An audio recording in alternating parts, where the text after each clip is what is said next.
Good evening, everyone. Michael DeVine here, Gray Matters Radio. Welcome back for another installment of the show that, well, it's frankly there for everyone. We're in the gray. I know it might seem like a bit of a cop-out, not picking right or left, Democrat, Republican, but I've never been one really to kind of fall into a right-left kind of category. So, Gray Matters. A show for anyone who basically feels like they don't got a home. A show for Republicans and Democrats who feel like they're stuck between the bad marriage of Democrats and Republicans. And who better than a counselor, America's counselor, to bring us all back to sanity, to bring us all back together. Now, naturally, I cannot possibly do this job alone. Now, the armchair, he's going to be out a little bit for tonight. He is unavoidably detained. So who else do I get? Well, then, the professor himself, actually live and in the studio. Dad, what's up, buddy? Hey, what's going on? Dude, doing good, man. Dude, this is the first time we've actually had you on the air, actually, like here, actually in the studio. Yeah. You know, I mean, you did hear the vicious rumors that I lived in your guys' basement. Now, I can safely say, is this your basement or is this my That's basement? your basement. My basement, right? Even though some of these posters technically might have been yours at one point in time. Right. Yeah. Yep.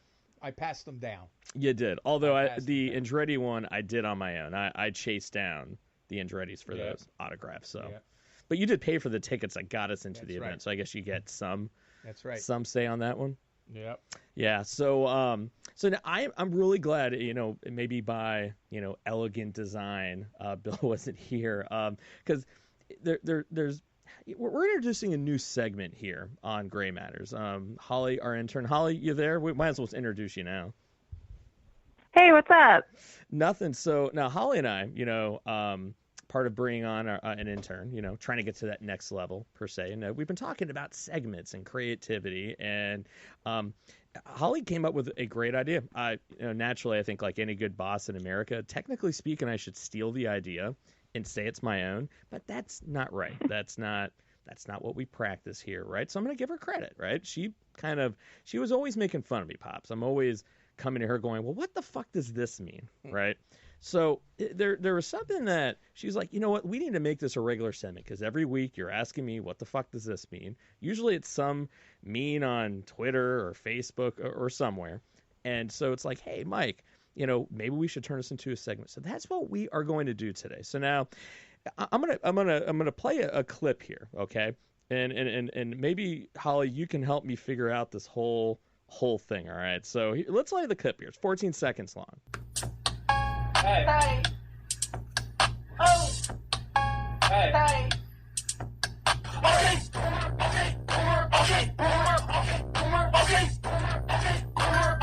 Now, maybe Holly, I'm old. I know you're always calling me the boomer, but we got a real boomer actually in the studio today, so I guess I can't be the boomer. So help me understand. All right, what is this OK Boomer? Because I'm trying to figure out how this ass clown somehow has sold like 10,000 sweaters already with that. So help me understand. What is this OK Boomer thing?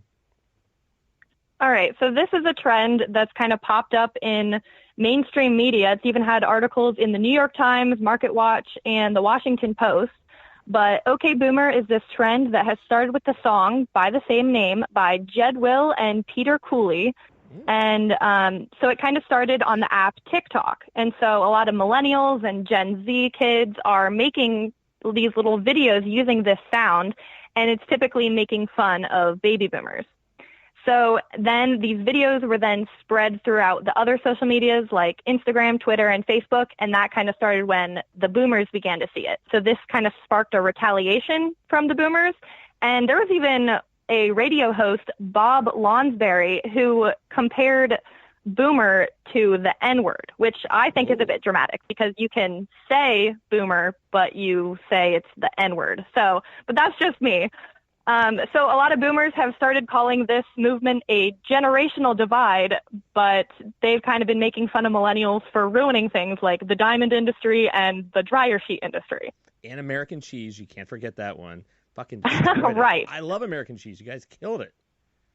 Sorry, I gotta get that off my chest. I've been waiting for an opportunity to blame you guys for ruining American cheese, and I finally found it. Episode 56. Yes. I'm sorry. We'll take that one.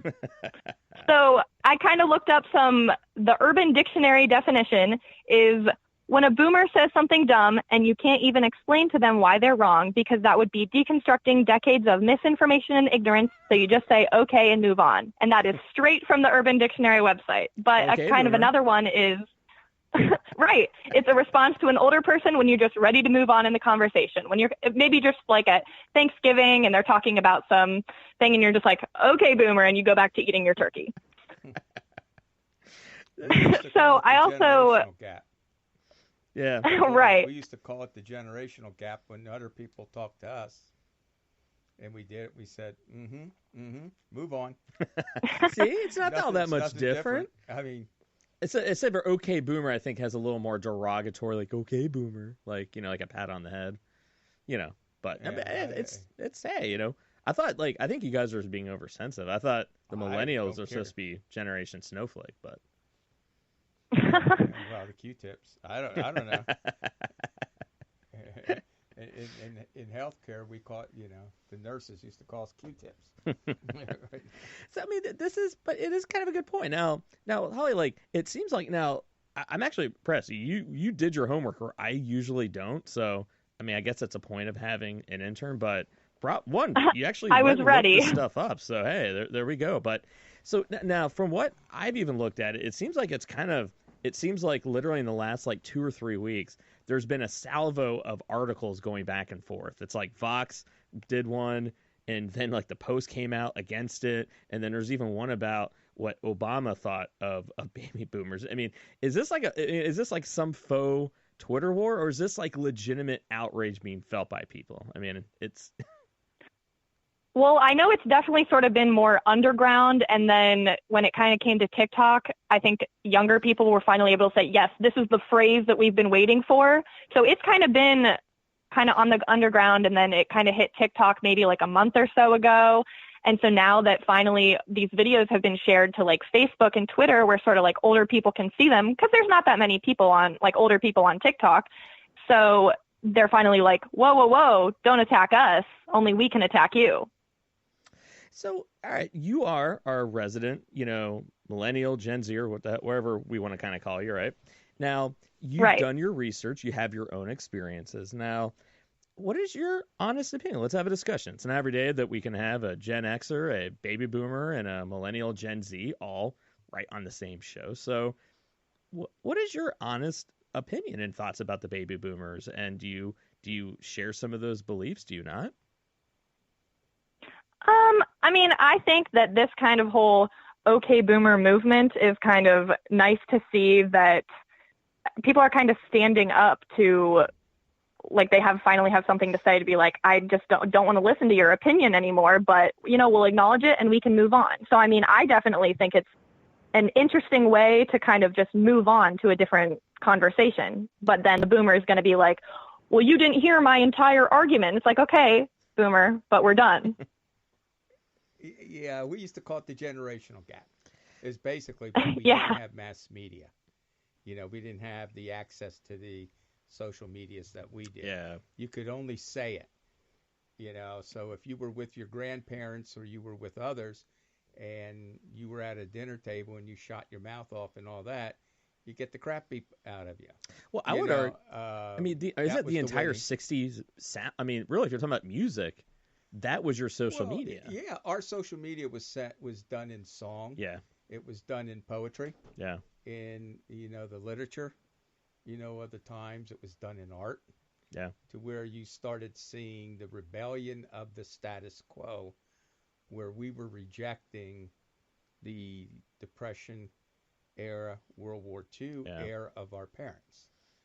You know, however, we had a school systems that were completely structured by that part of society. So the schools did not allow you to start thinking beyond to what they wanted you to do. Now, that's not to say, if I can remember, that was not to say they weren't allowing you to challenge the convention, but they'd only let you go so far. Yeah. And once you started to show any type of rebellion to that, they'd yank the chain.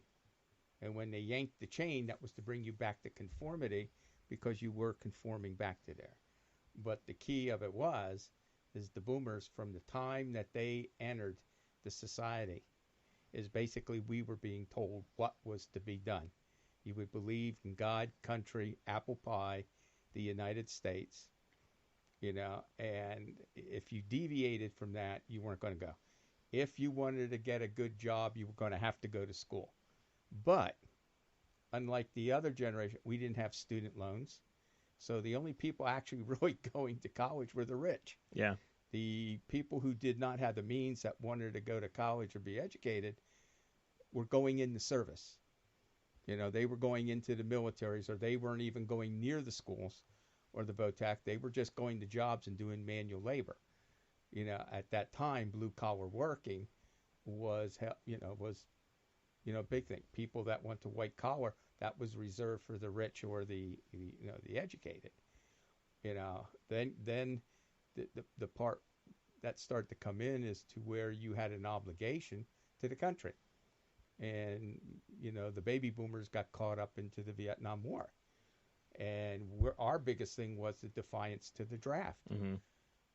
To which we were saying, why should we go and fight your wars when we don't believe in it? So when you see the protest movements and you see all the songs and all the Abby Hoffmans, the Daniel Ellsbergs, these are all coming from. I mean, all the folk artists. I mean, Bob Dylan, Janis Joplin, Jimi Hendrix. I mean, they were all completely protest songs. I mean, think about Four Dead in Ohio. I mean, Tomb of the Unknown Soldier. Unfortunate Son. I mean, they are literally. It wasn't just OK Boomer. It was through song, like literally dismantling the previous generation. And if you did obey to it, there was punishment. Yeah. For every action you showed, there was a quid pro quo. Yeah. And when the boomers started coming into that age to where they went in, well, you were being still, if you did rebel, you weren't, it wasn't being accepted. So we called it the generational gaps. Yeah. And you just moved on. You ignored everybody and you moved on. Is really what you do, which, as you were just mentioning, okay, bye, see you. I'm going to go do my own thing now. And as we got older and smarter, we went on. Well, and Holly, I mean, think about it. What's worse? Hey, OK Boomer and that little 14-second TikTok, or there's 30 songs out there that came out in the 60s and 70s that were straight up talking about, the government and the previous generation and what's wrong. I mean, think about how much worse that is. I wasn't even, to my parents, unless you were playing Lawrence Welk, Frank Sinatra, Perry Como, you weren't allowed to play the music in the house. Yeah. There wasn't any rock and roll. There wasn't any Motown allowed in the house. If you did, it was behind closed doors. Well, you were saying on their drive back when we were moving back, how there are certain songs you would play just to basically just get everybody mad. Yeah, just to get everybody mad. Yeah. You weren't saying it personally, but you used the song. It was done through proxy, right? Yeah. So really, is there really any difference between that or using a meme? There is no difference at all. Like whenever my mother would use my brother and my cousin at me, saying, "Oh, they're great scholars. You stink. I get B's, they get A's. They're honor roll. My cousin was a big state wrestler champion. I got kicked off the baseball team because I wouldn't get a haircut. And if you want to talk about there's where the hair. When the Beatles came out, we started growing our hair. No crew cuts. If you had long hair, you were called names by their people of different persuasions, or, as in my case, our coach was a Marine, and if I didn't go and get a bald haircut, I was out. So told him to go quid pro quo. I was done. Used against you. So there was a song by the Animals, it's my life and I'll do what I want. So whenever my mother did it, I played the song, pissed her off. She would throw things. She would do everything because she knew what I was trying to tell her. And then when I went into service and went to Vietnam, I was in a special unit. But every morning we had a morning briefing of what was all going to go on in supporting our area. And all of our officers were from West Point. They were all basically 06s going to G1s. And you want to talk about gaps, you better follow their line. And I was a warrant, so I was nothing but a glorified Jeep jockey. But I used to play a song by Edwin Starr called War on a reel. I had it in the back room, and when they were getting ready to be done, I turned it on. Yeah. And it was my way of protesting. Yeah. Being in the war and protesting the war. Yeah. So when you were just telling that, every generation has its own, yeah. It has its own way. Our social media was through music. Yours is through the computer. Holly, when you hear that, does it almost make you think like there's no difference between what the millennials and Gen Z is doing with this OK Boomer? Like, it's pretty much the same damn thing, isn't it? I think there's a lot of similarities, especially, I mean, there are some songs that are even coming out now that have sort of the same ideas. I mean, obviously, since there is social media, that it's not as crazy in the music world, I guess, but since everything is kind of over the internet, like modern problems require modern solutions. So you just kind of go with what you have. But I mean, I think it's definitely the same. Well, it just brings to my mind is my dad worked real hard. He was he owned his own real estate business and everything else. And he came from the Depression era.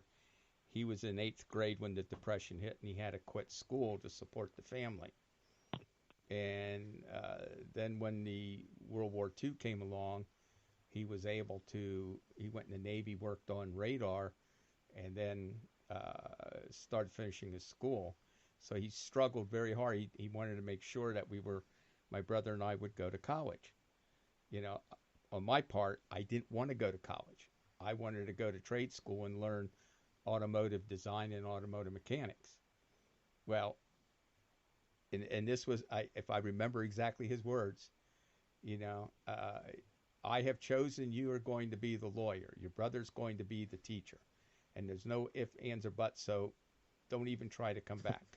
And that's what he was laid out. Your paths were really laid out for you of what you were going to do. But I had an English teacher that was a Korean War veteran. And he was very strict. In English 101, we had to write a poem. And so I decided it was called an Ode to LBJ. And it was a very derogatory poem, and I read it. I only got halfway through it, and I was kicked out of the class with him chasing me. Now, we're in college and freshmen, and this guy said he was going to break my neck. I was unpatriotic. I was a communist. Oh, my gosh. How dare you even be in this school? You guys wonder why I am the way that I am, right? Literally. So he went to the dean of men and had me kicked out of school for being a communist. So anywhere along the line where you weren't conforming, the best title they could put to you was "You're a dirty, rotten commie You're bastard." a commie, yeah. and you're not an American, so you should be shot, hung, rang out to dry. It was funny. I remember growing up and like anytime we did anything that was like kind of, what are you, some type of commie or something? Yeah. It's like, oh, I guess it's not good to be a commie, I guess. Well, I even went. Well, I mean, even when you went into the service, if you wanted to see conformity, how they handled the baby boomers, because the baby boomers coming into the service that were drafted, they weren't accepting anything on all this stuff. Some of them were really wild, crazy idiots. But a lot Not of you us though. wanted to You're do. an upstanding young man. So their way of handling you was just to beat the crap out of you and everything else. But, the chaplain, we had a Sunday, and he came to us, and he said, somebody asked the question, and I'll never forget this. Some guy asked this question, and he goes, I'm having difficulty if we were taught by the 10 Commandments that we shall not kill, then what you're saying is, well, we should go out and kill everything that we see because we are good. And he had a southern accent, and it was neat. And he goes, it ain't against God's commandments to go out and shoot commies. They deserve to be killed. And you're the instrument to kill them. And I sat there, and I'm going, you might as well throw away all those years of catechism and everything else because it went, But that's the funny thing is, like, Holly, like, because we've had lots of conversations about this, and it seems like think about the stories that people tell about millennials, Gen Z. It's like when you hear my dad talk about it, it's like, man, our generation was not any different. They complained about us the same thing as generational gap, as you guys called it. But the only difference was you guys got the shit knocked out of you for getting out of line, where we didn't. And you hear the same thing. I mean, I think one of the areas that really galled the heck out of me. I mean, my father and my mother really struggled. My dad did his own business. He would always bitch about taxes. He hated Republicans. Everybody had to be a Democrat, and you had to vote Democratic because the Republicans were going to, just tax the hell out of the middle class person. You'd be poor. I hear all the same arguments every morning on Morning Joe. It's no different. If I turn on CNN, I hear the same crap. But the thing that used to get to me was, and it's like it is now, no matter what your generation is, there is a poor, there is a middle, and there's a rich. And the rich in our generations were very arrogant, and they let you know your place. And when you see some of the people of the baby boomers that moved up into the power part, they were coming from that same rich of their generation before. And they're the ones who felt as though they shouldn't have to pay taxes. They should be given everything. They were the ones going to college because they were the elite. They were the chosen. Well, can you really afford that car? Well, what makes you think you should be going to college? You should go work in the foundry. And that was the part that would get to me. And then when it came time for the military and the draft, okay, all of a sudden they were getting letters. I don't want to use name for bone spurs on your foot. Yeah. Okay. If I would have done that, I would have been in the Army. The Marines would have just grabbed me and taken me in. I believe that the Orange Mist had a problem with bone spurs on his feet, didn't he? Yeah. I'm just saying, there were people getting out that if I would have presented a letter like that, I wouldn't have gotten out. Yeah. They were getting out. It was interesting when I challenged the draft board and my 1A classification, because this prof kicked me out of school, and the dean of men turned my name into the draft board. Well, I had a very good case that I was going there, and I was sitting there, and there was one kid I knew from school. He was already out. He knew the people on the draft board. He was laughing about the whole situation. He goes, I don't even worry about it. So this area of privilege, and I think that's where, I've had really a great career working in consulting and healthcare, where I worked with all the generations. And, one of the areas that I know they always were looking at is what was the expectations. When we went into the business world, you had to work your way up. Even if you had a college education, you were going to start at the bottom and work your way up, and hope along the way, somewhere along the line, hard work got appreciated and acknowledged. Hard work got appreciated, and that's what we were taught. And it amazed me in some situations to where, and that's even me. I'll be very honest with you. When I raised Michael and Lisa, I didn't want them to have to go through the BS that I did. We gave whatever we could do, his mother and I, to make sure he had to do it, so he didn't have to go through what we had to go through in struggling up. And I think that started to become the accepted expectation that you were going, because you had the college degree, you were automatically going into a $150,000 a year job, and all that. But guess what? We in the baby boomers, if you made $150,000 a year back in the 60s and 70s, that was like $1 million. If we were getting, I think what the key of it was, if you were getting $200 a week, that was good money. Yeah. So I think everything goes in perspective to what is actually being presented to you at the time, based upon the value system that you were brought up under. And that's like a big part. And Holly, I'm curious. I'm going to read a little segment here, and I want you to kind of get your thoughts of whether or not like that's something you believe and you think other millennials do. So now this is like a little it's a little summary of a book is called A Generation of Sociopaths. How the Baby Boomers Betrayed America by Bruce Gibney. And he said in his book that baby boomers have committed generational plunder, pillaging the nation's economy, repeatedly cutting their own taxes, financing 2 wars with deficits, ignoring climate change, presiding over the death of American manufacturing core, and leaving the future generations to clean up the mess that they created. I mean, it's some pretty big and powerful words. I mean, his book is obviously more than just a soundbite, but, just for sake of, podcast. I mean, Holly, like, is that something your generation kind of blames the baby boomers for and feel like that is kind of true and, the reason why the situation is the way that it is for new grads?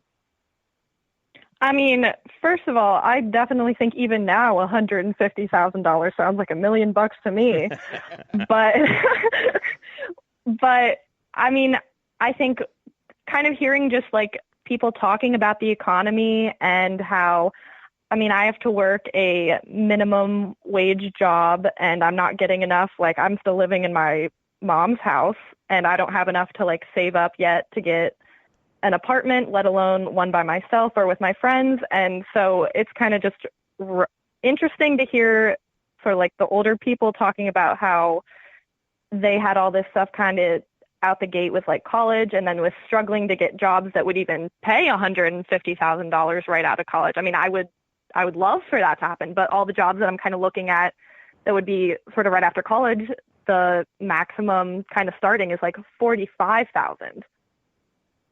Well, my first job out of college was was a teacher in a school district, and I made $4,300 a year.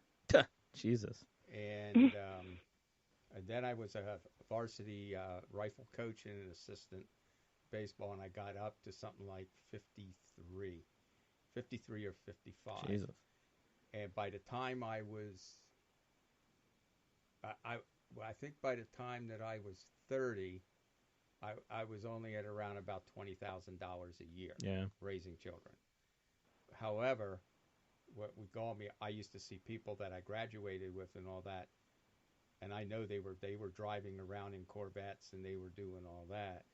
I think one of the things, Holly, you said is, I know one of the things our parents said is that when you turned 18, you're out. We love you. Right. We love you, but unless you're going to school, you're out, or you're going to pay us room, board, things of that nature. So, we really knew that there was the rainbow was going to end at some point. Yeah. There, but I mean, even if when I was 40, I used to say if I'm earning what I'm in age, I'd really be doing good, and I think that's where when we took a look, and I know exactly how I know how your generations feel, because I really felt as though the World War II generation that was coming into political power after World War II, the one person that was my hero was John Kennedy. I campaigned for him while I was in 7th grade. I could recite his speeches, but the one thing he said was, ask not what your country can do for you, but what you can do for your country. Well, now that was an existentialist hero, and you were doing it. That's why some of us enlisted and went to war to kill commies. Yeah. Because of there. But now that World War II generation was coming into power, and they were doing things and committing the United States to a lot of things that I didn't approve of, and I know a lot of our generation did. That was committing us to a Cold Wars. And that's the thing, like, in Dad, like, I don't know if you remember when I wrote my book, Failure to Launch, one of the things, I was just talking to my dad about the generational differences, because one of the biggest, I think the reason why you see this big giant gap, I think, between the baby boomers and I think, Holly, your generation, is that it's kind of like, as my dad said, when they turned 18, their whole thing was like, all right, well, I mean, I love you, but you got to get the hell out. I'm not going to pay for your college. Yeah. It was all the, and so like Jeffrey Arnett, he's a psychologist. He coined the term emerging adulthood, where instead of 18 being like your typical, now you're an adult, now it became almost like this 18 to 20 something of, where you're not quite an adult yet, you're going to college. And it was like the baby boomers gift to Gen X was like, do something that you actually enjoy. Do something that you're passionate about. Do something that makes you actually want to go into work. A lot of the baby boomers I looked at, you guys kind of worked jobs where it wasn't necessarily that you loved it and were passionate about it, but it was a job that paid, supported your family, and that was the gift to us. And so in my generation was probably like the last generation to where even with like a regular bachelor's degree, you could still get a good $30,000-$40,000 a year job, in the late 90s, early 2000s. But then all of a sudden, what started happening, and this is the true story of the economy that we're in, is that all of a sudden, an entry level job was 1 to 2 years of experience. All of a sudden, you had kids that were just focusing on getting really good grades, thinking they're going to get the job, and the universities weren't preparing them for it. And the next thing you know, you have kids graduating with like a 3.8 GPA, but because they didn't really do that many internships, they don't have 1 to 2 years of experience. And then one by one, next thing you know, the jobs aren't there. Rent is going up, utilities is going up, everything costs more. Right. The jobs really are not keeping up with the rate of inflation. Those entry level jobs, even more difficult to get. You mean literally, I was in a New York Times article where the under/unemployment rate of new college grads is over 60%, meaning they're working like 2 jobs, working jobs that have nothing to do with their. That's where I think like Holly's generation feels betrayed. That, okay, like things are different. You have to understand that the economy is so radically different, and they look at who was at the reins during that time. Now, Dad, you had an interesting insight, though, as you were reading it, going, well, wait a minute, like, I'm screwed just like you guys are. It's just, so speak to that a little bit, because... Well, yeah, when I was reading the article and I was reading and all this, is that, one of the, I think one of the areas that, and I'm speaking a little bit from myself and my perspective, I don't know if I'm onto there, is that I had a lot of issues with the politicians that followed, after Johnson.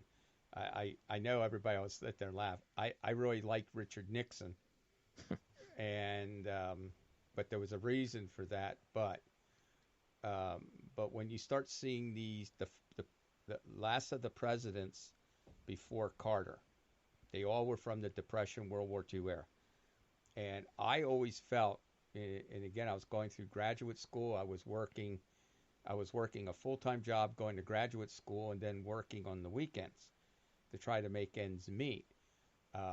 The other problem was that during the period of time from about 1973 to about, up until about 1984, the United States had one recession after another. I can't tell you how many times I had to change a job to keep ahead of being laid off. I can't tell you how many times that I had to take pay cuts or not get any salary increases or have my benefits cut because it was either that or be unemployed. When Ronald Reagan came on, and I'm giving you a little bit of there, Ronald Reagan to me is where you have the Bidens. When you look at the Bidens and you look at the Sanders and you look at the 70-year-old guys trying to run for president, which I think is a bunch of crap. There should be an age limit at a certain point. They shouldn't be running at this age. But I agree. I am totally, believe me, and I'm serious. I think they all belong in the old age home. I wouldn't trust their mental, because I know I'm 71, and I know my mental capacity isn't not what it used to be. Yeah. I would not want to have my hands on the button. I would not want to have to make a decision, in the snap. And you got these guys out there, and you hear Elizabeth Warren talking about Medicare for all and $52 trillion. I'm going, you guys are all living in a dream world. But Ronald Reagan, I think to a lot of the baby boomers, he came across as being that grandfather that we all trusted, we admired. Whenever we had a problem with our parents, we went to the grandfather. Ronald Reagan was that grandfather. And I always have felt that he betrayed us. That once we gave him that power, that is when we started seeing these soaring deficits.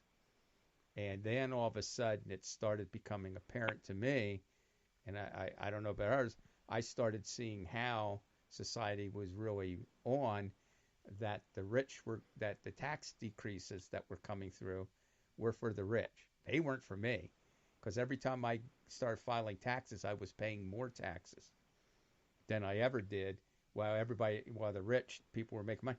They're bragging about how much they took off. And when you had the minimum tax that Reagan passed, that was really a middle class tax increase that hurt the middle class and all that. So that's when I started saying, we need a revolution. And then when they started to say, well, we're going to cut Social Security. Whoa, wait up, man, guys. Why, what are you doing? You've taken money out of my paycheck telling me I'm going to get something back, and you're just going to end it and you spend it? But think about it, in the 80s, those weren't baby boomers. That's a previous generation. Yeah, it was that wasn't the baby boomer. Yeah. Now, and a lot of the greed of the 80s was all set in motion, not by the baby boomers, it was by the World War II generation. Right. And then you had the Reagan, you had the Bush. Now, then comes the first baby boomer, which was Clinton. Mm-hmm. And Clinton, populist and all that, but he was okay until NAFTA. Mm-hmm. And when Ross Perot said, did you hear that? And I remember that. Al Gore, and he goes, no. He goes, well, that was all the jobs going to go south. You just gave away America. And that's when it started to hit me totally that we had been betrayed. Some parts of the baby boomers had been betrayed by its own group. And that they were benefiting, as I've always said, they were the ones being able to go to college. They got out of the war. They were able to each way go in there, and now came this new elite class that was built upon the World War II part. Well, and I said, screw it, we're done. Well, in anything, like in Holly, another thing also that it's really good to kind of note is that if you look at a lot of family-owned businesses, and if you look at a lot of the biggest companies in America are owned by family-owned businesses, the baby boomer, that second or third gen, depending on how old that business was, they didn't even start taking those businesses over till the mid to late 90s. And so all the things in that article and all the things that I think the millennials and Gen Z are pissed off about, they were all set in motion by that previous generation, technically that World War II generation. And that's the way it's always been. Right. That's the way it's going to be. Yeah. And this is where I think, it's, and if we're really being honest, and I can't stress this enough because I really tried looking into this from a very open perspective, is that I think the only real difference, I think, between the baby boomers and I think, Holly, your guys' generation is that where by the time that they realized they were being screwed over by the power structure, they were already well into their careers and they already had amassed enough experience to where they're kind of like almost like a wave. They at least, like a tsunami, they at least rode the other side of it before it hit to land, right? Whereas your generation felt it even before you guys even got into the job market.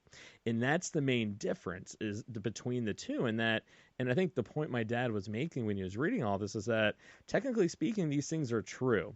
But the reality also is that we are the ones that were screwed over every bit as much as you guys were. It's just they got it in their retirement when they got laid off in their 60s and they didn't have their pensions, or some other people drained it, where they were age discriminated against, where they were being underpaid. They were getting it like where their factories were being shut down, where basically companies just outsourced all their jobs and really didn't give a shit about their pensions or anything. You guys just got it on the front end. And I think that's the main difference. And I think another thing my dad brought up is that, and I've been railing against this on the show, is that the people that are in power, the dysfunction serves a purpose. It serves a purpose of getting the people to be distracted and angry at each other, because as long as we're doing that, we're not actually really seeing what the real score is and pointing the finger at the people that are really doing it to us. That's why they control the Well, a media. lot That's of people think that the Area 51 whole thing was a distraction that someone came up with.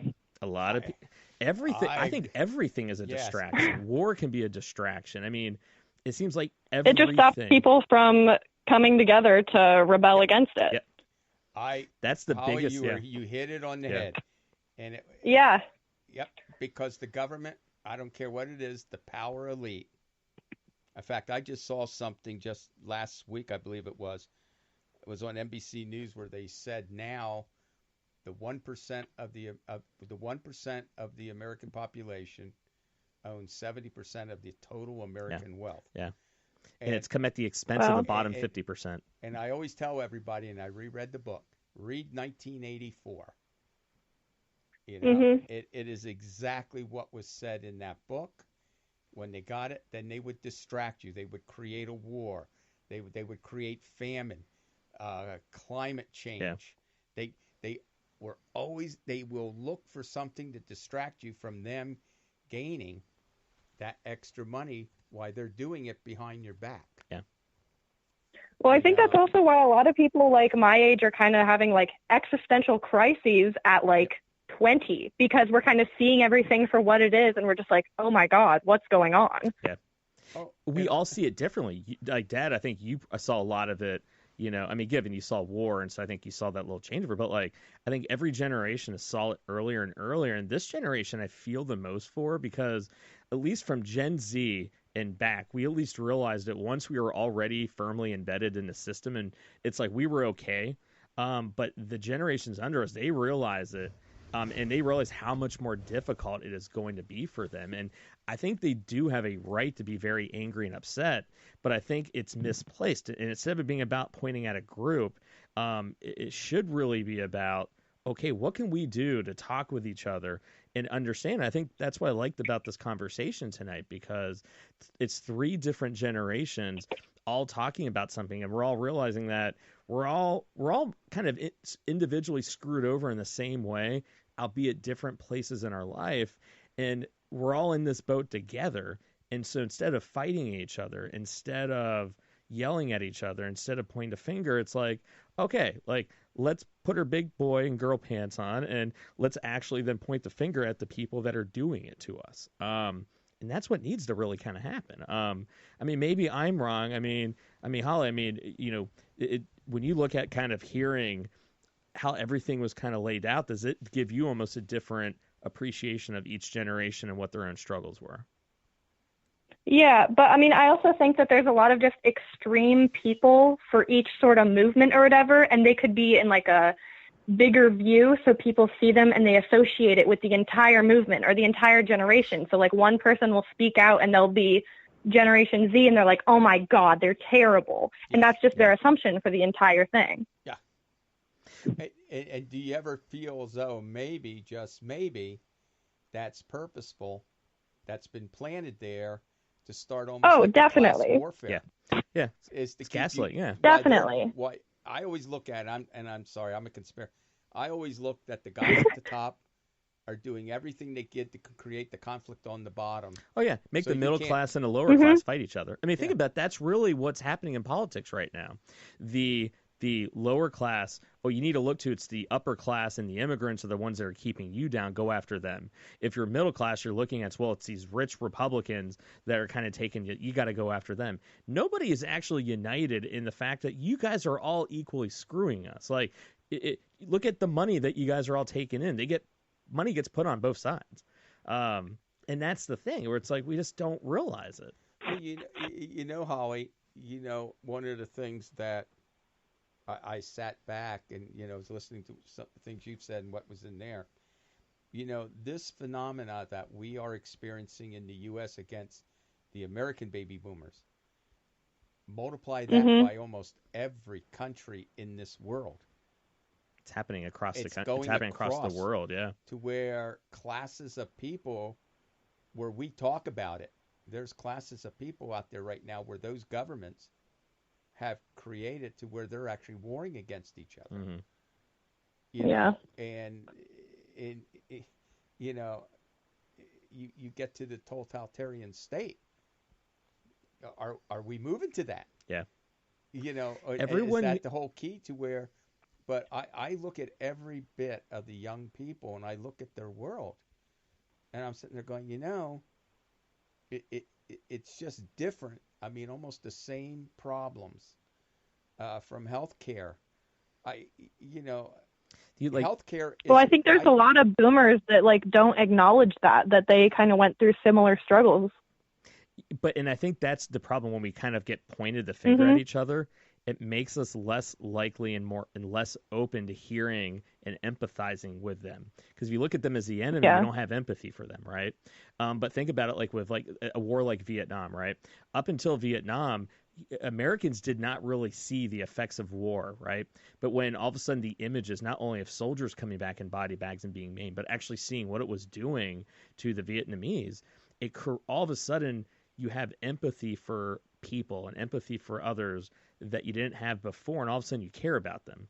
That's the very thing that's going on right now. If we look at in this country, across the board, we have no empathy for each other. We've dehumanized each other. You think differently. You're a different generation. You have a different viewpoint. Well, and I think because of the fact that we did not have access, and I'm just using now the boomer, our news was basically a half an hour of local news every night. You had 15 minutes of a NBC News with Huntley, Brinkley, or whatever. That was it. You had no 24-hour news. You had to know how to read a newspaper or a magazine. And then when the war came along is when national news expanded to a half an hour. The invention of videotape allowed the war to be filmed and then flown across and shown on your, the 6 o'clock news. And we started to see things that people, that's where your war protest, not only just because of the draft, which it's to me is that's in a whole new subject, but I think that's where the younger generation, the baby boomers that were coming of age, sat back and they looked at everything and they said, you know what? This is crap. We're not going to do this. We're not going to fight these wars. We're not going to do what you tell us to do. And I think the generations now have so much news and it's so slanted. It's not even done in an unbiased situation. It's not even sneaky anymore, yeah.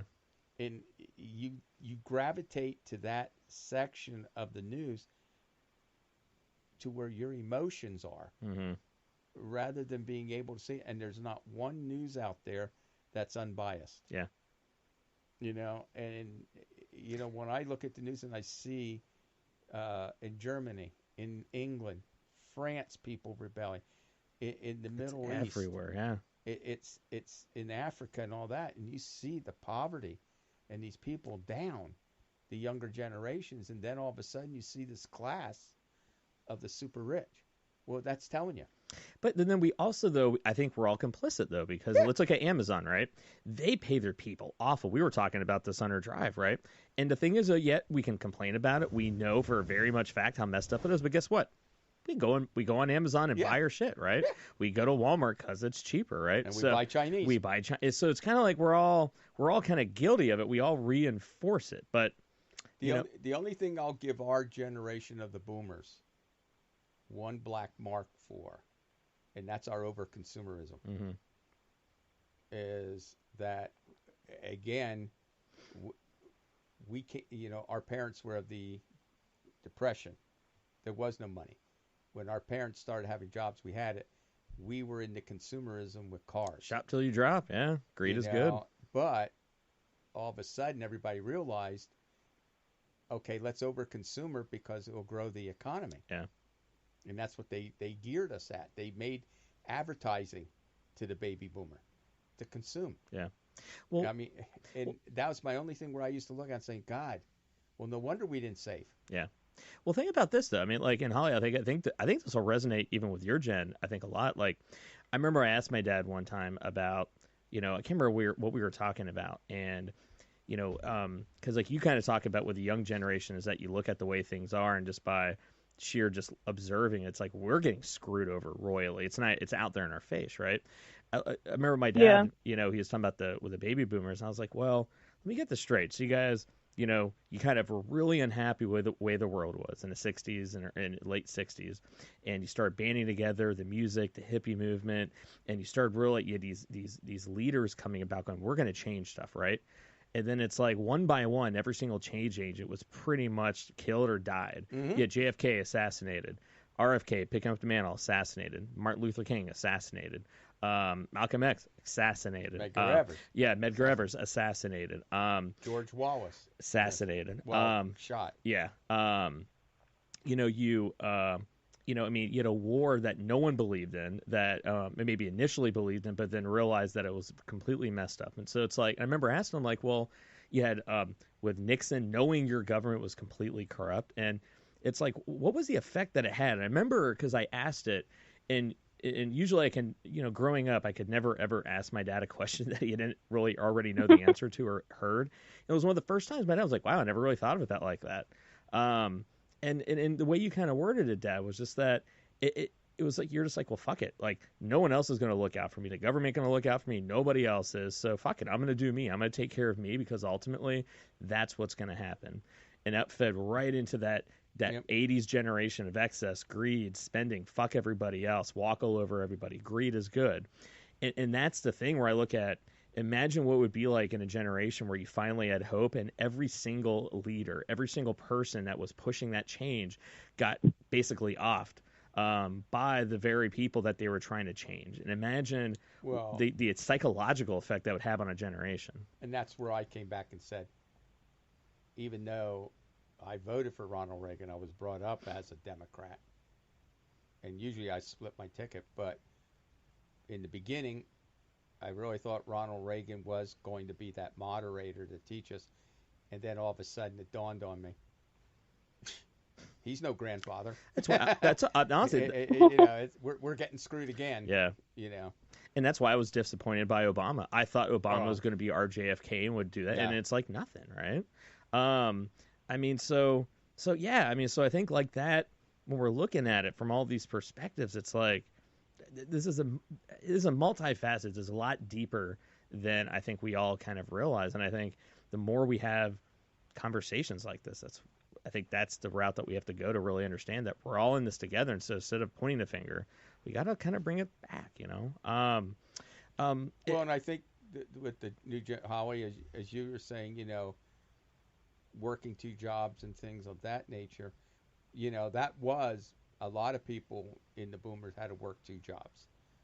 That was almost like a standard that you were working. In fact, the normal working week was around 44 hours. And then it got pared back a little bit. But,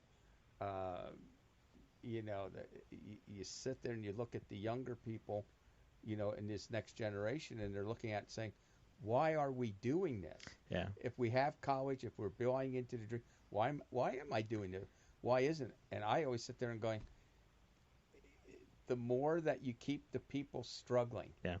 Well, even Holly, think about how do you feel kind of knowing all right, the generation of mine was go to college. You don't have to struggle like that. And here it's like you guys are paying more for your college education. You guys are struggling more than what we did. I mean, would you say that's almost at the root of that anger of we're paying more and we're getting less for it?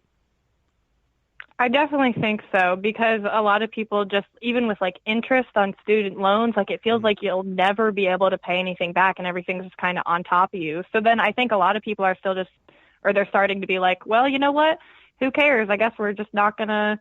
So they kind of have this nihilistic view of well, I guess since everything in the climate's going bad, the world's going to burn and the economy's going down. So, we're not going to have anything to get and there's pollution everywhere. So you know what? Who cares? But then there's also people who are freaking out about it too. Yeah. Well, and in our generation, the boomers, is we were very concerned about the ecology. Water. We were starting to get that in school about. What was it infamous? The Indian at the landfill. Yeah. That infamous commercial. And the biggest thing that I always will remember is on Life and Look magazine is when they showed the Cuyahoga River in Ohio, in Cleveland, on fire. Yeah. You know, from all the pollution going into the water. And we would sit there and saying, well, air. I mean, you'd wake up in the mornings in some of the cities and you couldn't breathe of all the smog. You know, Before catalytic converters, yeah. yeah. I mean, we you know, a lot of people went out and said, we got to stop this or we're going to kill our planet. I mean, we had acid rain because we were burning so many. Well, and fossil especially fuels. with the climate stuff, it's not limited to just America. So it's kind of like everywhere, everyone yeah. kind of has to work together, Yep. but then we're kind of making it difficult to work with other people and no one can agree. So like nothing's getting done. No one wants Yeah. to do their part because it's so expensive. And you get the whole, well, they're not Exactly. going to pay for it. Why should we have to? Because we need an Earth. That's why. Yeah. Well, and that's the scary thing. And you look at the very essence of human nature is that we won't change unless we absolutely have to. But what if you listen to what our scientists are saying is that by the time you realize it's time to change, it's been too late for 50 years. Right. And that's what I think is scaring the shit out of your guys' generation is because it's like you guys are going to be the first generation that legitimately, I think they said by 2050, is that the thing it's scary is that every model that they have about rising sea levels, it always they means they underestimated it. Every new data that comes out with better models is actually showing no, it's going to get worse. There's it just came out like 2 weeks ago where they showed the revised images from NOAA of what's going to be underwater. It's like, dude, 30% of Miami at 2050 they say is going to be underwater.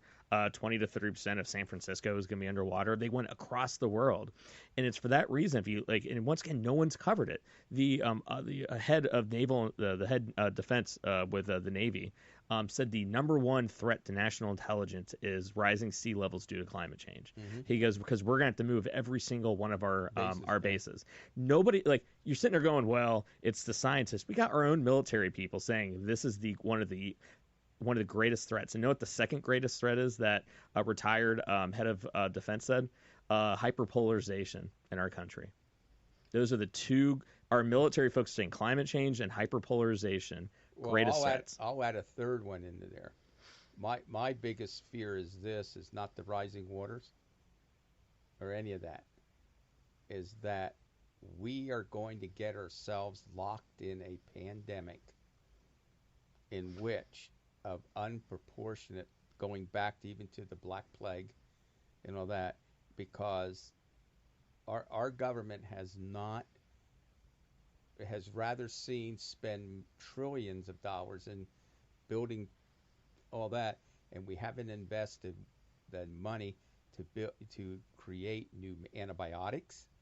We are not studying these new diseases and everything that could come out. And as these polar caps melt and this water hits the thing, what unknown microbes or viruses or bacteria are all of a sudden going to start hitting our ecosystems? Yeah, that's what happened with Ebola. The Ebola River, they are mysteriously going into places that they've never been before, and there's a lot of truth to it. Yeah. Of anything, that is my worry. Yeah.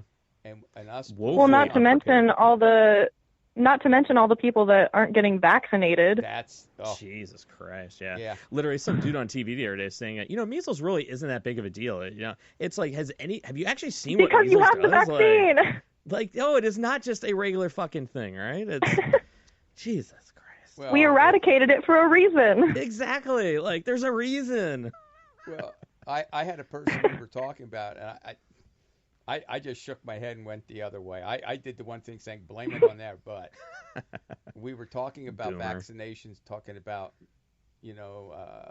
mumps, rubella, the shots, and all that. And I said, well, yeah. I said our biggest thing was when I had to get a shot in the ass with polio in '58 because that was the beginning. And they're going, well, you don't even need polio. That's been eradicated. And I just look at them and went, yeah, well, go ahead, guys. Yeah. If you think it's been eradicated, we're seeing the enterovirus with those kids getting the polio-like virus. It's there. Yeah. The only reason it was back, everybody was inoculated. Yeah.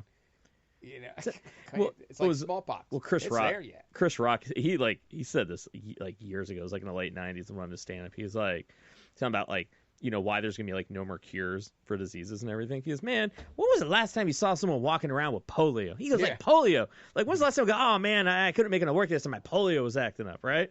He goes, you don't see that because it was eradicated. He goes, man, he goes, that was a bad business model. He goes, ain't no money in a cure. There'll be treatments. There ain't going to be no money in a cure. Well, and here's your other one.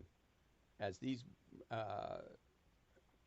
water levels rise, you've got a lot of diseases that are spread by mosquito. Yeah. And, from the malaria Zika, to the dengue. And yeah. We have the autism epidemic that nobody wants to talk about. Yeah. I mean, it's... I just look back on it going, the leaders are doing a great job. That's all I can say. All I got to say is, Holly, you did a stand-up job teeing this one up, the OK Boomer, because it for one, hats off. Good research. It was... Thank you. And I think, like, this is what I love about this show. I know the last thing Holly wanted me to kind of start doing was bring more therapy into this. I originally did this show to get away from therapy. I needed a break, but she was like, no, like, you got to bring it back into something, right? So I'm always going to close up every show kind of like, with Mike's therapeutic advice. So basically, how can we take what the therapist would say and how do we handle what is going on in the world and whatever our topics basically are? And I think the thing that, I knew it was going to be a good conversation, but I think where the conversation went, what I was most, I guess, pleased by and fascinated by was that really the similarities between all of our generations. We may have fought through different things. We may have experienced different things. They may have happened to us at different times. But the reality is that we have more in common with what we've been through. We may have handled it a little bit differently. Society, culture, technology maybe changes a little bit, but we're all in this together. And I think it exposes a giant issue in our country, in our world, where we're not communicating anymore. It's easy to kind of read a meme and then when we have politicians and media people almost stoking the division, almost getting us to like, the problem is the rich. No, the problem is the millennials. The problem is the immigrants. I mean, they're really using that division. And I think if we really take a step back and surprise, we have 3 generations on the show tonight, and we're just talking about our experiences and how they are different. And by talking about our experiences, we hear each other. We actually see we have a lot more in common than what we really thought. We realize we're all in this together. We can learn from each other. There's things that we'll all learn, and that's what this country needs, to talk with each other again, to humanize each other again. And so that's the thing I'm encouraging every listener, everybody at home. And if you disagree with somebody, I don't care if they're a diehard never Trumper and a flaming blue liberal, it's like, talk to each other. Understand, instead of saying why they're wrong and why you're right, instead, why is it that you believe that? What have you been through? What are your experiences that give you that opinion? Then you can sit there and let that person feel heard. And at that point, you let someone feel heard and you let them know that you heard them. You give them that respect. They're going to listen to you. And at the end of that conversation, even if you're still diametrically opposed, you heard each other.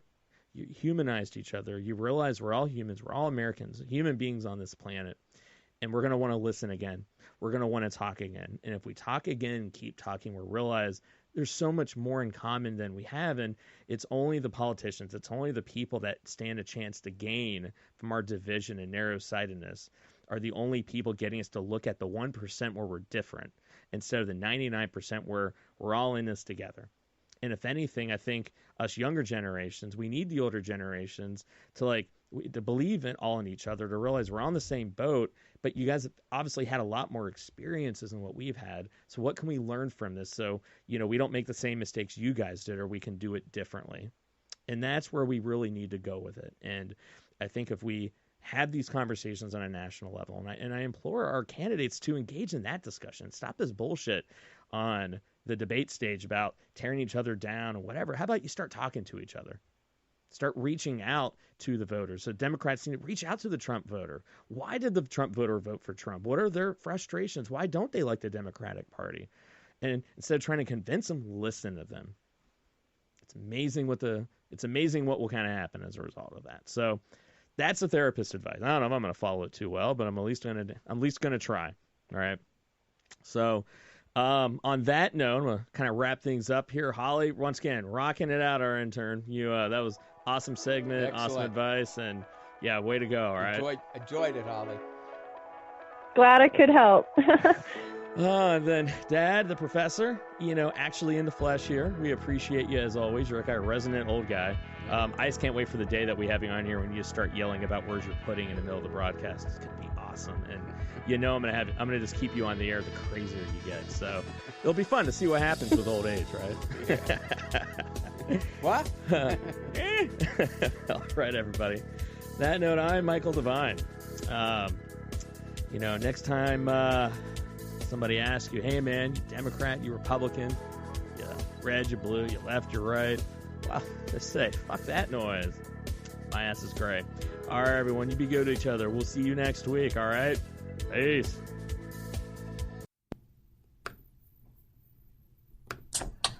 Hey. Hey. Oh. Hey. Hey.